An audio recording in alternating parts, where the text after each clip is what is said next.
We are all going to have to work in different ways, especially us in the developing countries, in order to be able to ensure that we are able to sustain our economic development in line with our respective country visions, Agenda 2030 for us in Africa, and also maintaining and ensuring that we achieve our SDGs, while at the same time maintaining growth in order to ensure we create the jobs that we need in a sustainable and an environmentally friendly way. So we all must start thinking out of the box. In fact, as we heard this morning, if it's in terms of energy, we need to be able to see how we're going to propel ourselves to ensure that we are producing more and more and depending more and more on green energy. As you've said, today we were at the London Stock Exchange, where we launched Kenya's first green bond. We're also moving forward to see how we can also focus ourselves as a country on our first ever sovereign green bond, which again we want to put to use to develop additional capacity, especially in energy, in housing and sustainable housing.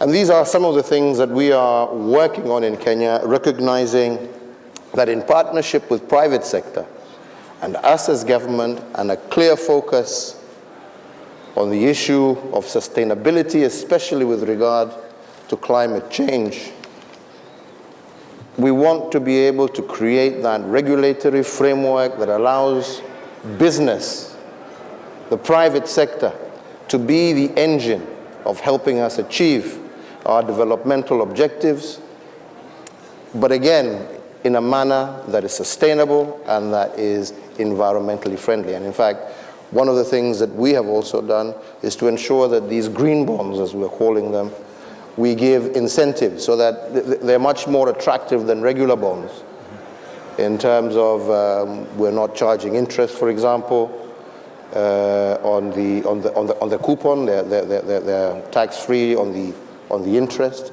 and all of this really is just aimed at encouraging our private sector to move more into eco-friendly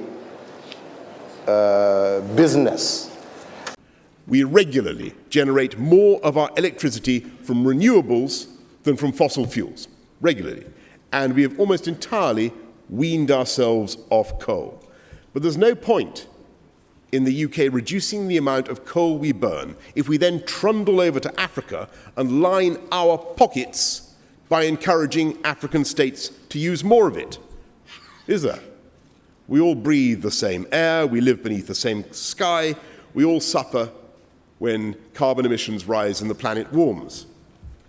So from today, the British government will no longer provide any new direct official development assistance, investment, export credit or trade promotion for thermal coal mining or coal power plants overseas. To put it simply, not another penny of UK taxpayers' money will be directly invested in digging up coal or burning it for electricity. And instead, we're going to focus on supporting the transition to lower and zero carbon alternatives. You all know that the United Kingdom is key to Kenya and has been a well-tested strategic partner over the years. You are our 5th largest export destination. But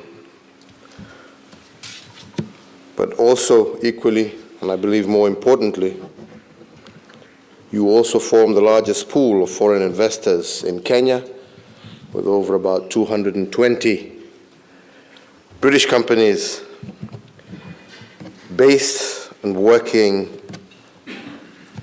in Kenya.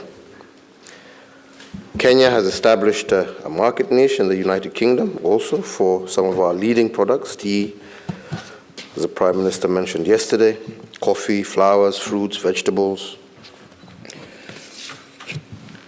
And we, on the other hand, have never lost faith in UK manufactured goods, including motor vehicles, printed materials, machineries, and chemicals. But we're entering a new stage, and I think we all know that, in our partnership with the United Kingdom post-Brexit. I must admit some of us were not keen